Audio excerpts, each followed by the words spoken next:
नमस्कार, स्वागत है आप सभी का। समीक्षा अधिकारी सहायक समीक्षा अधिकारी की हिंदी मॉक टेस्ट श्रृंखला में आज हमारा 29वां वीडियो है और आज हम लोग 30 अति महत्वपूर्ण प्रश्न जो कि आर ओ आर ओ के सिलेबस पर बेस्ड हैं, जनरल हिंदी जो उसमें पूछी जाती है, जो भी 6 टॉपिक प्रीलिम्स में पूछे जाते हैं, उन सभी से इसमें प्रश्न हैं और सभी का व्याख्या सहित हल हम इस सीरीज में कर रहे हैं। तो अगर आप नए हैं, पहली बार देख रहे हैं, तो आप इसके पहले जो भी वीडियोस अब तक अपलोड हुए हैं उनको देख सकते हैं। सारे इसी प्लेलिस्ट में R O Hindi mock test नाम की प्लेलिस्ट है, उसमें अपलोड है। और चलिए शुरुआत करते हैं। शुरू करने से पहले मैं बता दूं कि अगर आप आर ओ या समीक्षा अधिकारी एग्जाम की तैयारी कर रहे हैं तो आप हमारे साथ जुड़कर, हमारे कोर्स के साथ जुड़कर एक बेहतर और एक सुव्यवस्थित तैयारी कर सकते हैं। हमारा फाउंडेशन बैच चल रहा है, जो बेसिकली एक वीडियो लेक्चर्स प्रोग्राम है। इसमें आपको सभी सेगमेंट्स के सिलेबस के अनुसार वीडियो लेक्चर्स, पीडीएफ में नोट्स, टेस्ट सीरीज दिए जाते हैं, साथ में ग्रुप डिस्कशन होता है और प्री और मेंस दोनों आप एक साथ तैयारी कर सकते हैं। दोनों की विधिवत तैयारी कराई जाती है।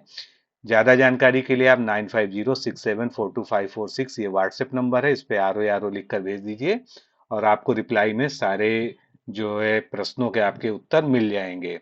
इसके अलावा आप हमारे टेस्ट सीरीज प्रोग्राम से भी जुड़ सकते हैं। अगर आप कोर्स में एनरोल्ड नहीं है, सीधे टेस्ट सीरीज से जुड़ना चाहते हैं, तो आप हमारी जो सबसे लंबी टेस्ट श्रृंखला है समीक्षा अधिकारी परीक्षा के लिए तैयार की हुई, इससे जुड़ सकते हैं। इसमें लगभग आपको 47 टेस्ट मिलेंगे और ये लगभग 4500 प्रश्नों पर आधारित होगी, जिसका पूरा व्याख्या सहित आपको हल भी मिलेगा।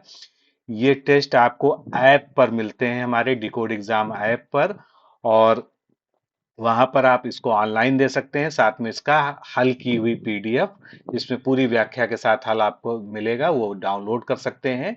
और इसकी जानकारी के लिए आप आर ओ टेस्ट 2023 लिखकर इस नंबर पर व्हाट्सएप कर दीजिए, आपको सारी जानकारी यहाँ पर दे दी जाएगी। चलिए शुरुआत करते हैं आज के सेगमेंट की। पहला प्रश्न है, निम्नलिखित में से एक शुद्ध वर्तनी वाला शब्द कौन सा है?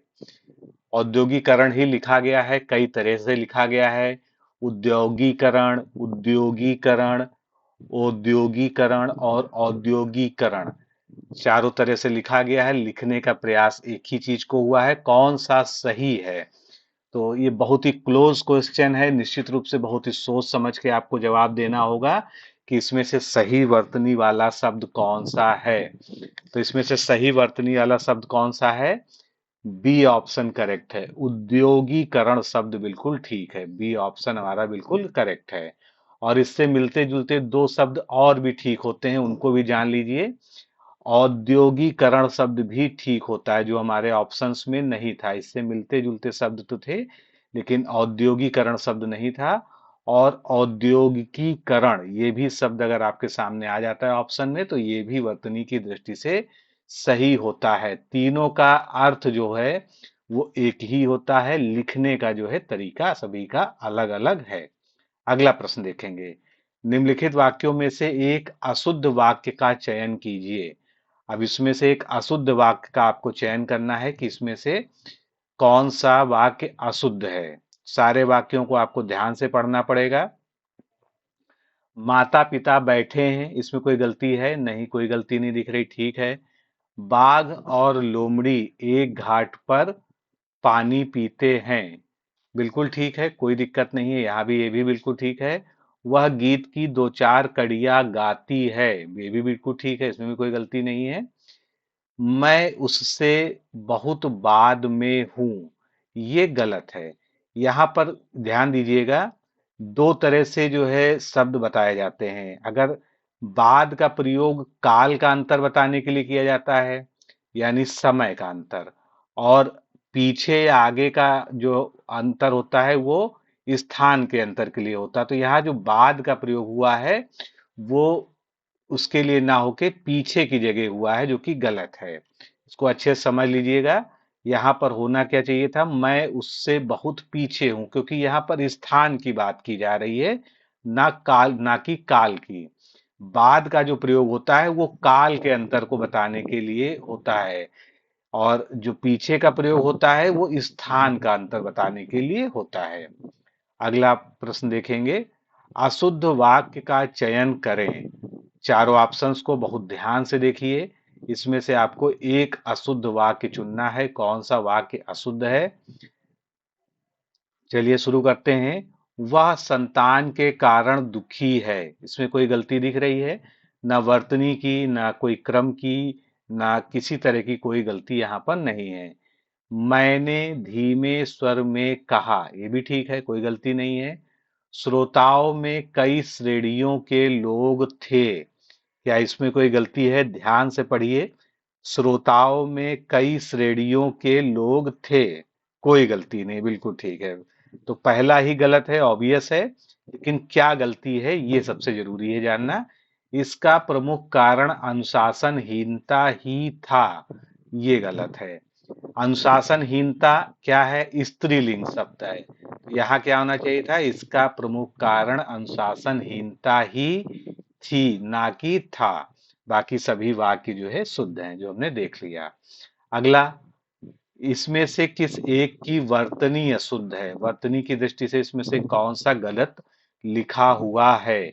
चक्षु रोग ठीक लिखा हुआ है, जागृत भी ठीक लिखा हुआ है, कोई गलती नहीं है, यथेष्ट भी ठीक लिखा हुआ है। गलत क्या है? दिवा रात्रि, दिवा रात्रि शब्द नहीं होता है। सही शब्द क्या होता है? दिवा रात्र होता है। ये ऑप्शन जो है इसका करेक्ट होता है। बाकी जागृत के संबंध में बहुत बार क्वेश्चन आया है, इसके 3 फॉर्म बिल्कुल सही होते हैं। जागृत अगर लिखा है तो भी ठीक है, जागृत इस तरह से लिखा है तो भी ठीक है, और ता में हलंत लगा है तो भी ठीक है, क्योंकि ता में हलंत लगा हुआ एग्जाम में पूछा भी जा चुका है, जो कि सही माना गया था।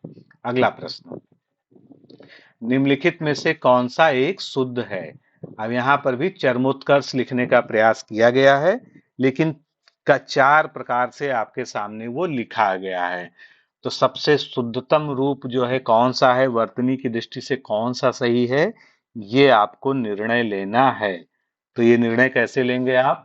इसका सही उत्तर क्या है? ए ऑप्शन करेक्ट है। चरमोत्कर्ष बिल्कुल ठीक लिखा हुआ है वर्तनी की दृष्टि से। अगला प्रश्न, निम्नलिखित में से कौन सा हींग का सही तत्सम शब्द है? हींग क्या है? एक तद्भव शब्द है, जो कि हिंदी भाषा में प्रयोग होता है, और इसका तत्सम शब्द हमको चुनना है। मिलते जुलते शब्द लिखे हुए हैं, हिंगू, हिंगू, हिंग्र, हींग। इसमें से सही शब्द क्या हो जाएगा? सही शब्द है हिंगू। ए ऑप्शन हमारा करेक्ट होगा, यही इसका सही तत्सम शब्द है। नेक्स्ट क्वेश्चन देखेंगे। यहाँ भी तद्भव और तत्सम के युग्म दिए हुए हैं, कौन सा गलत युग्म है ये हमको यहाँ पर पहचानना है, और इसको एक एक करके आप चेक करिए, तभी इसको आप पहचान पाएंगे। गवैया का तत्सम क्या हो जाएगा? गायक हो जाएगा, ठीक है, कोई गलत नहीं है इसमें। इलायची का निश्चित रूप से आप जानते होंगे एला होता है, ये भी ठीक है। अगहन जो महीना होता है, हिंदी का माह होता है, उसको हम अग्रहायण कहते हैं, ये भी ठीक है। कसेरा का कासार नहीं होता है। कसेरा किसको कहते हैं? जो कांसे का काम करता है, और उसको हम संस्कृत में या तत्सम में क्या कहते हैं? उसको हम कांस्यकार कहते हैं। जो कांसे के बर्तन बनाते हैं या कांसे का जो भी काम करते हैं, तो उनको हम कांसकार कहते हैं। तो कसेरा का जो है कांसकार होता है। अगला, खिचड़ी का तत्सम शब्द क्या है? खिचड़ी का तत्सम शब्द इसमें हमको बताना है, ध्यान से देखिए। क्षुरप्र, खिरचरी या क्रसर, या इनमें से कोई नहीं। ध्यान से देखिएगा, तभी आप इसका सही उत्तर दे पाएंगे। तो खिचड़ी का जो तत्सम शब्द होता है इसमें से, वो संस्कृत में इसको हम क्रसर कहते हैं। सी ऑप्शन जो है इसका बिल्कुल करेक्ट है। तो खिचड़ी का तत्सम क्रसर हो जाएगा, और खिचड़ी का जो है तत्सम रूप कृष्णान भी मिलता है, ये भी ध्यान रखिएगा। कृष्णान, ये कहीं जो है इस, आप अगर ये भी हो तो ये भी ठीक है। दोनों ही शब्द बिल्कुल ठीक हैं, इसमें कोई दिक्कत नहीं है। एक आपका दिया हुआ था ऑप्शन में तत्सम शब्द छुरप्र। छुरप्र का तद्भव क्या होता है? खुरपा। खुरपा जो है, जो खोदने के काम आता है, खेतीबाड़ी में काम आता है, उसका जो है तत्सम रूप होता है क्षुरप्र। अगला प्रश्न देखेंगे, निम्नलिखित में से कौन एक बहेड़ा का तत्सम शब्द है? बहेड़ा का तत्सम रूप देखना है आपको। चारों ऑप्शंस को पढ़िए, बहेड़ा, बघिर, विभीतक या बहेड़। तो हर बहेड़ा आपने सुना होगा, जो है मसालों की तरह यूज किया जाता है, आयुर्वेदिक औषधि भी होती है। तो इसका सही रूप जो होता है वो विभीतक होता है। सी ऑप्शन जो है इसका बिल्कुल करेक्ट है। बाकिर जो है बहरा या बहिरा शब्द जो होता है बधिर लोगों के लिए, जो तो उसका जो है तत्सम बधिर होता है, या ऐसे भी लिखा मिलता है बधिर प्लस का, बधिरक। अगला प्रश्न देखेंगे, खांसी। खांसी का तत्सम शब्द क्या होगा? काशी, क्रस, कास या खांसी? इनमें से आपको सही शब्द बताना है जो इसका तत्सम रूप होगा। तो खांसी का तत्सम रूप क्या हो जाएगा? सी ऑप्शन करेक्ट होगा, कास। सी ऑप्शन जो है इसका करेक्ट है। नेक्स्ट क्वेश्चन देखेंगे, ये वाक्यांश के लिए एक शब्द बताना है। वाक्यांश क्या है? जो वचन से परे हो। जो वचन से परे हो उस वाक्यांश के लिए एक शब्द हमको बताना है। तो वचन से परे मतलब वचनातीत, वचन से भी जो आगे हो। तीत का मतलब जो आगे हो, तो वचनातीत हो जाता है। और भी शब्द इसमें दिए हुए हैं, उनके बारे में देख लेते हैं। जैसे कि यहाँ पर दिया हुआ था अकथित। अकथित का मतलब ऐसी बात जो कही ना गई हो, यानी जो कहा ना गया हो उसको अकथित कहेंगे। जो कहा ही ना जा सके, यानी जिसको कहना ही मुश्किल हो, वो क्या कहलाएगा? अकथनीय कहलाएगा। फिर आपका दिया गया था अवर्णनीय, जिसका वर्णन ना किया जा सके या जिसे वाणी द्वारा व्यक्त ना किया जा सके उसको अवर्णनीय या अनिर्वचनीय भी कहा जाता है। दोनों को ध्यान रखिएगा। अगला प्रश्न देखेंगे, ज्ञान नेत्र से देखने वाला अंधा व्यक्ति, इसके लिए एक सही शब्द क्या है? एक ऐसा व्यक्ति जो आंख बंद करके, अंधा का मतलब यहां पर ये नहीं कि वो अंधा ही हो, कुल मिलाकर जो आंख बंद करके भी अपने ज्ञान रूपी नेत्रों से देख सकता है, उसको हम क्या कहते हैं? तो उसके लिए एक सही शब्द हमको बताना है। इनमें से सही शब्द उसके लिए है ज्ञान चक्षु। डी ऑप्शन जो है यहाँ पर बिल्कुल करेक्ट होगा। ज्ञान नेत्र से देखने वाले व्यक्ति के लिए सही शब्द है ज्ञान चक्षु। और उसके अलावा जो ऑप्शन दिया था त्रिकालदर्शी, त्रिकाल का अर्थ ही आप समझ रहे हैं, तीन काल, भूत, भविष्य और वर्तमान, तीनों कालों को देखने वाला या तीनों को जो है जो पहले से ही देख सके वो त्रिकालदर्शी कहलाता है। अगर यहीं पर होता तीनों कालों को जानने वाला तो हम क्या कहते हैं? त्रिकालज्ञ कहते। थोड़ा सा जो है शब्द में हेरफेर करने से उसके लिए शब्द बदल जाता है। आगे दूरदर्शी का अर्थ होता है जो दूर तक देख सके, और एक विशिष्ट अर्थों में उसको कहेंगे जो आगे की घटनाओं को देख सके, या उसको हम भविष्यदर्शी भी कह सकते हैं। अगला शब्द हमारे सामने है पुंडरीक। पुंडरीक का प्रयोग हम के लिए करते हैं, यानी पुंडरीक का सामान्य अर्थ क्या है ये आपको बताना है। सफेद हाथी के लिए, सफेद कमल के लिए, नीले कमल के लिए या सफेद शेर के लिए, इनमें से किसके लिए पुंडरीक का प्रयोग किया जाता है? पुंडरीक का प्रयोग किया जाता है श्वेत कमल के लिए। सफेद कमल को हम पुंडरीक कहते हैं। बाकी कमल से जुड़े बहुत सारे शब्द हैं, उनको हम एक साथ यहाँ डिस्कस कर लेते हैं जिससे आपको अच्छे से याद भी हो जाए। तो तालाब में जो खिला हुआ कमल होता है उसको हम क्या कहते हैं? सरसिज कहते हैं। यानी कि तालाब में जन्म लेने वाला या तालाब में खिला हुआ, तो उसको सरसिज कहेंगे। फिर नीले रंग का कमल, तो एक सबसे सामान्य अर्थों में हम उसको नील कमल तो कहते ही हैं, नीलोत्पल कहते हैं या इंदिवर कहते हैं बहुत ही विशिष्ट अर्थों में। ये जो है आपसे पूछा जा सकता है। लाल कमल को हम क्या कहते हैं? कोकनद कहते हैं। कमल से युक्त अगर कोई ऐसा जलाशय है, कोई ऐसा तालाब है जहां खूब सारे कमल हो, तो उसको हम पद्माकर कहते हैं। ये इसका एक विशिष्ट अर्थ हो गया। फिर कमल के नीचे जो डंडी होती है, जो उसकी डंठल होती है, उसको हम मृणाल कहते हैं। बहुत सारे लोगों के नाम मृणाल होते हैं, काफी प्रसिद्ध लोगों के लोग नाम भी होते हैं। तो मृणाल का अर्थ होता है कमल की जो डंडी होती है, कमल में जो स्टेम लगी हुई होती है। फिर कमल के समान सुंदर चरण वाले को चरण कमल कहते हैं। कमल के समान आंखों वाली किसी स्त्री को या नायिका को कमल नयनी कहते हैं। और एक शब्द और पूछा जाता है, आयत लोचना। तो कमल जैसे नयनों वाली नायिका या विशाल नेत्रों वाली नायिका को हम आयत लोचना कहते हैं।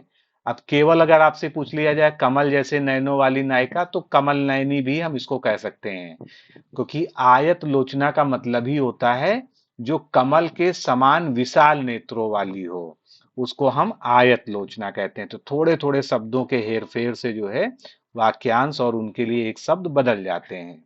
अगला वाक्य देखते हैं, जिस पर मुकदमा चलाया गया हो, उसके लिए एक शब्द क्या होगा?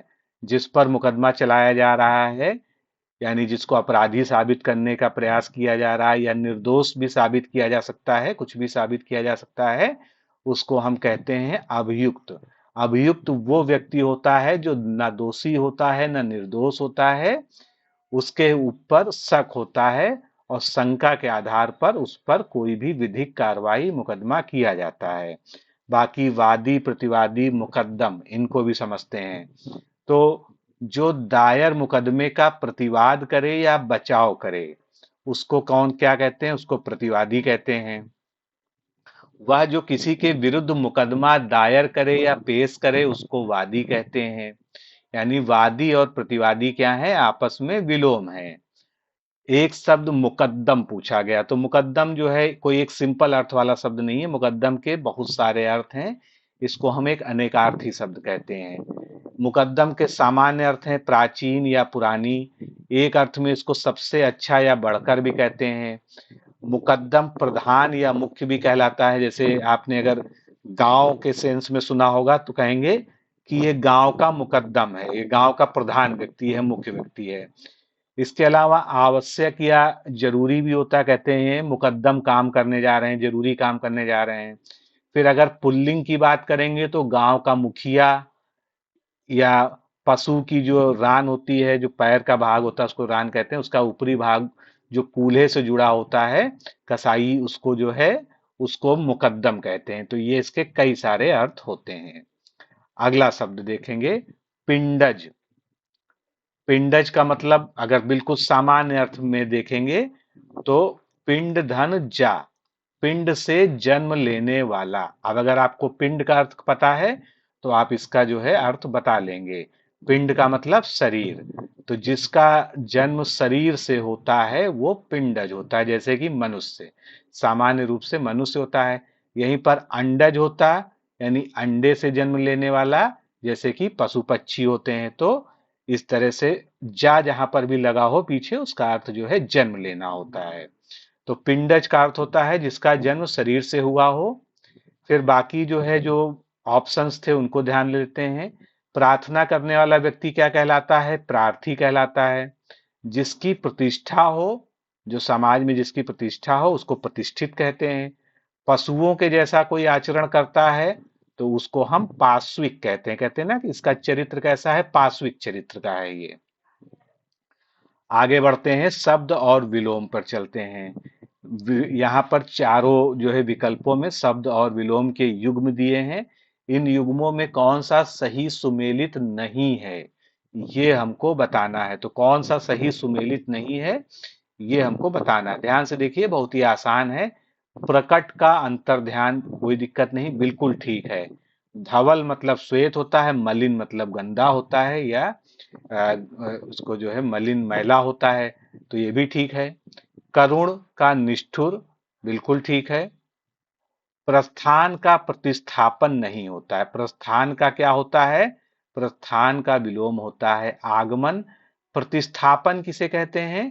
किसी चीज को हटाकर दूसरी चीज को वहां स्थापित कर देना प्रतिस्थापन कहलाता है। अगर इंग्लिश में हम समझेंगे तो इसको हम क्या कहेंगे? सब्स्टिट्यूशन। तो प्रस्थान का विलोम आगमन होगा। नेक्स्ट क्वेश्चन देखेंगे, मिलन का विलोम शब्द इसमें से क्या होगा? विच्छेद, विछोह, विरह या सभी? ध्यान से पढ़िएगा, बहुत ही ऐसा क्वेश्चन है जहां पर आप जो है थोड़ा सा गलती कर सकते हैं। तो मिलन का विलोम इनमें से ध्यान से देखिए क्या होगा।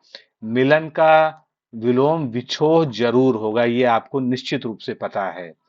विरह भी होगा, विच्छेद भी होगा, क्योंकि मिलन के जो है जिस प्रयोग के आधार पर कई सारे अर्थ निकाले जा सकते हैं, तो हम कह सकते हैं कि इसके सभी होंगे। तो मिलन के विलोम क्या होंगे? वियोग भी होगा, विच्छेद भी होगा, विछोह भी होगा, विरह भी होगा, ये सभी मिलन के विलोम हैं। अगला शब्द देखते हैं हम, प्रभु। प्रभु का विलोम शब्द क्या है? प्रभु हम लोग वैसे ईश्वर या भगवान के लिए प्रयोग करते हैं, तो उस सेंस में अगर हम देखेंगे तो आपको इसमें से देखेंगे तो मानव, दानव, तृष्णा, भृत्य, कई सारे ऑप्शन दिए हैं, लेकिन प्रभु का जो एक्चुअल अर्थ होता है वो होता है मालिक या किसी का ओनर। तो उसको हम प्रभु कहते हैं ना कि अ, इसका प्रभुत्व है, किसी चीज पर किसी का प्रभुत्व है, तो प्रभु का विलोम भृत्य हो जाएगा। भृत्य का जो है बिल्कुल जो सामान्य अर्थ होता है, नौकर होता है या अनुयायी होता है या पीछे चलने वाला होता है या अनुचर होता है, तो प्रभु का विलोम जो है भृत्य हो जाएगा। दानव का विलोम मानव या देवता हो जाएगा। तृष्णा का विलोम वितृष्णा हो जाएगा और प्रभु का भृत्य हो जाएगा। ये हमने डिस्कस कर लिया। अगला प्रश्न देखेंगे, प्रशांत का विलोम शब्द है। प्रशांत का विलोम शब्द इसमें से क्या होगा? ध्यान से देखिए, बहुत ही क्लोज जो है आंसर्स हैं इसमें। जो ऑप्शंस आपके दिए हैं, म्लान, शांत, निशांत या उद्भ्रांत। तो प्रशांत का विलोम क्या होगा? प्रशांत आप जानते हैं, प्रशांत मतलब होता है प्रशांत महासागर से अगर उसका अर्थ, प्रशांत का अर्थ होता है जो शांत हो, तो उसका विलोम क्या होगा? उद्भ्रांत, जो उद्विग्न हो उसको हम उद्भ्रांत कहते हैं। तो प्रशांत का विलोम जो है उद्भ्रांत होता है। म्लान जो दिया था, म्लान का जो है फुल्ल भी हो जाता है, आम्लान भी हो जाता है और प्रफुल्ल भी हो जाता है विलोम। ये तीनों ही म्लान के विलोम हो जाएंगे। क्षुब्ध का विलोम शांत हो जाएगा। व्यग्र का अव्यग्र या शांत विलोम हो जाएगा। नेक्स्ट क्वेश्चन देखेंगे, उन्मत्त का विलोम बताना है। उन्मत्त का विलोम क्या होगा? उन्मत्त का अगर आपको अर्थ पता है तभी आप बिल्कुल सही विलोम तक पहुंच पाएंगे। चार ऑप्शंस को देखिए, निमत्त, प्रदत्त, अवमत्त या स्थिर चित्त। उन्मत्त मतलब क्या होता है? एक मैं आपको क्लू देता हूं, जैसे कहते हैं कि वह हाथी उन्मत्त हो गया है, यानी मतवाला हो गया है, नशे में चूर है, यानी उसका मत स्थिर नहीं रह गया है। तो आप बिल्कुल सही, इशारा आपको मिल गया। इसका सही उत्तर क्या हो जाएगा? स्थिर चित्त। उन्मत्त मतलब जिसका चित्त स्थिर नहीं रह गया है, और उसका उल्टा हो जाएगा स्थिर चित्त। डी ऑप्शन करेक्ट होगा। तो उन्मत्त का जो है अर्थ जो होता है नशे में चूर, मतवाला, या जिसका जो है दिमाग खराब हो गया हो, जिसका मत स्थिर ना हो, जिसका दिमाग स्थिर ना हो, तो उसका विलोम हो जाएगा स्थिर चित्त या अनुन्मत्त। ये भी ध्यान रखिएगा, अनुन्मत्त भी इसका जो है विलोम होगा, जो कि बिल्कुल सटीक होगा। लब्ध का जो है प्रदत्त होगा। लब्ध मतलब जो है जो प्रदान, प्रदत्त मतलब जो है दिया हुआ, लब्ध मतलब पाया हुआ। अगला, एक विशेष शब्द है, इनमें से विशेष का पता लगाना है हमको। तो विशेष विशेषण की दृष्टि से देखिए ध्यान से, जो है इसमें से विशेषता बताने वाले शब्द पहले अगर आप ढूंढ लेंगे तो विशेष पता चल जाएगा। तो इसमें से विशेष पता लगाना है तो पहले विशेषण कौन कौन से हैं? विशेषण आपके हो जाएंगे वादी। वादी क्यों हो जाएगा? जो वाद करे वो वादी है। वैदिक, वेद से संबंधित वैदिक, गंगा से संबंधित गांगे। तो विशेष क्या हो जाएगा? लक्षण। लक्षण का विशेषण क्या हो जाएगा? लाक्षणिक हो जाएगा। फिर से देख लीजिए, गंगा का विशेषण गांगेय, वेद का वैदिक, वाद का वादी। नेक्स्ट क्वेश्चन देखेंगे, विशेष और विशेषण युग में एक गलत है। कौन सा गलत है ये बताना है। यहाँ पर बिल्कुल ये ध्यान रखिएगा, विशेष से पहले लिखा होना चाहिए, विशेषण बाद में लिखा होना चाहिए। भले ही सही हो लेकिन क्रम भी ध्यान रखना है। तो अवरोध का अवरुद्ध ठीक है, कोई गलती नहीं है। तंद्रा का तंद्रिल बिल्कुल ठीक है। चेष्टा का चेष्टित बिल्कुल ठीक है।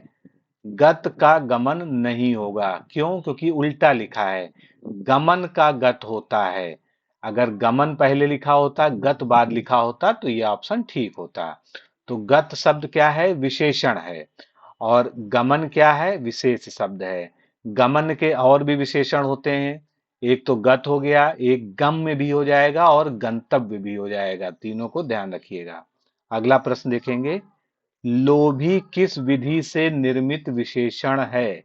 लोभी शब्द कैसे बनता है, किस विधि से निर्मित विशेषण है, ये आपको बताना है। क्योंकि जितने भी विशेषण हैं वो किसी ना किसी विधि से बनते हैं, चाहे वो संज्ञा से बनते हो, चाहे सर्वनाम से बनते हो, चाहे क्रिया से बनते हो, चाहे प्रत्यय लगा के बनते हो। ज्यादातर तो प्रत्यय लगाकर बनते हैं। तो लोभी कैसे बना है? लोभी भी प्रत्यय लगाकर बना है। लोभ में ई प्रत्यय लगाकर लोभी शब्द बना है, इसीलिए इसको हम कहेंगे प्रत्यय विधि से बना है। अगला प्रश्न। निम्नलिखित में कौन सा शब्द विशेषण है? अब यहां पर विशेषण बताना है, कौन सा शब्द विशेषण है। कर्म नहीं हो सकता है, आसन भी नहीं हो सकता है, मधु भी नहीं हो सकता है। क्योंकि मधु से मधुर होता है, आसन से आसीन होता है, कर्म से कर्मठ होता है या कर्मी होता है।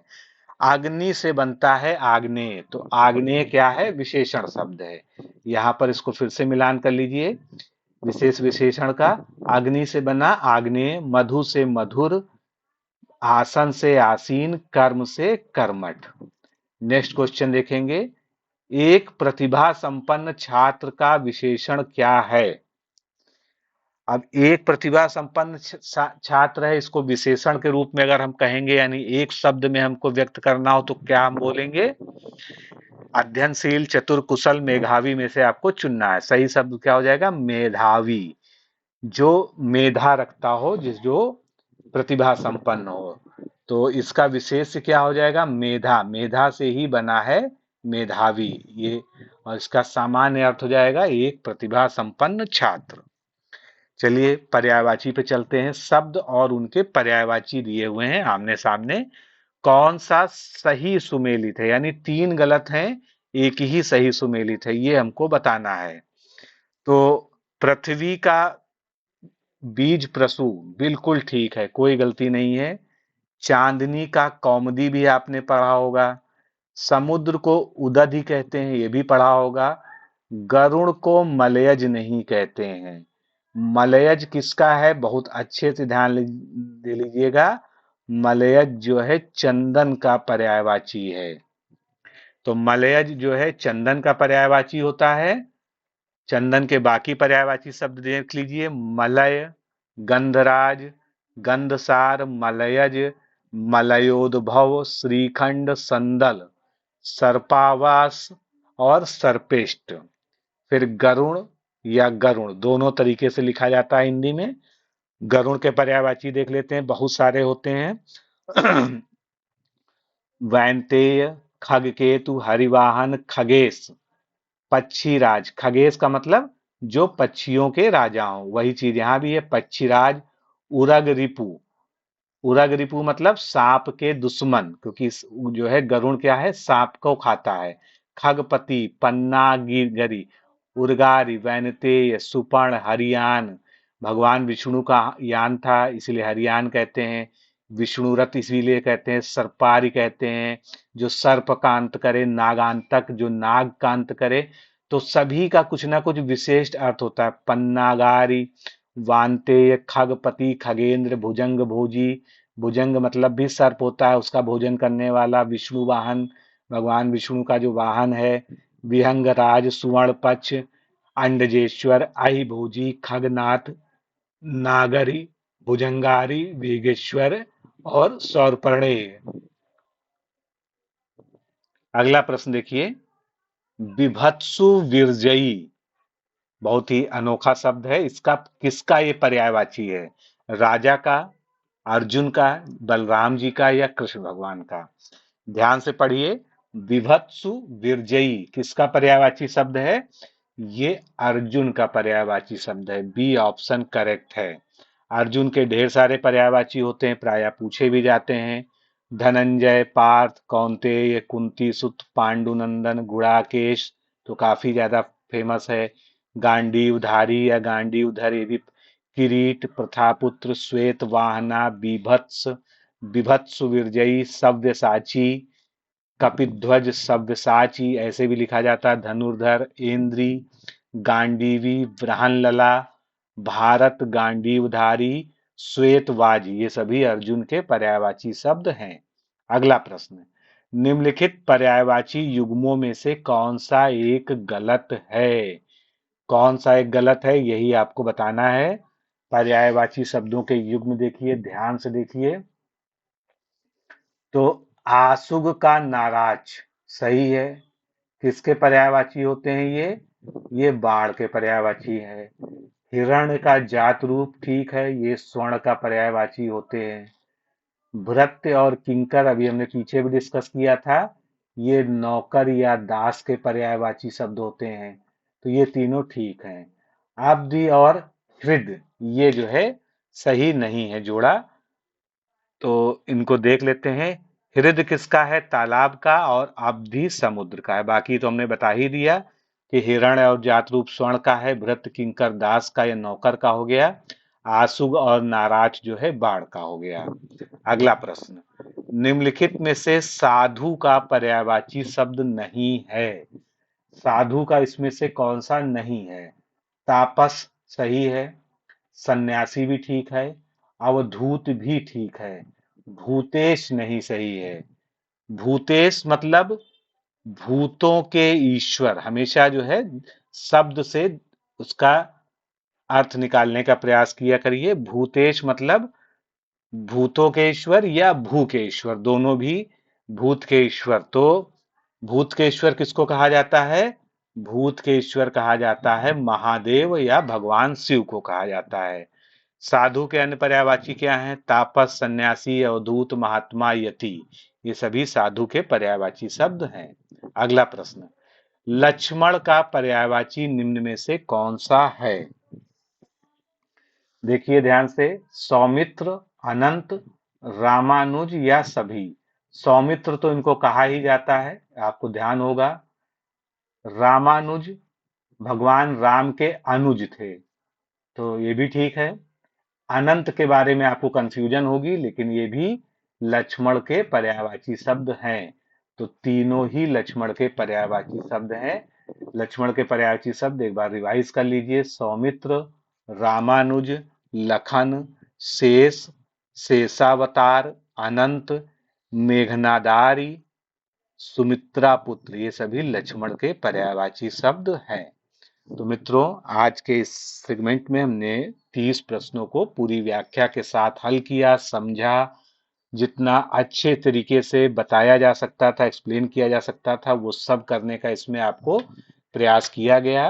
वीडियो को 2 बार रिवाइज कर लीजिए, फिर आपको इसमें कुछ भी रटने की आवश्यकता नहीं पड़ेगी। सब कुछ ध्यान में रहेगा और आपके एग्जाम में इसमें से क्वेश्चन किसी न किसी फॉर्मेट में आपको जरूर मिलेंगे। तो मिलते हैं अगले किसी वीडियो में। नमस्कार, धन्यवाद।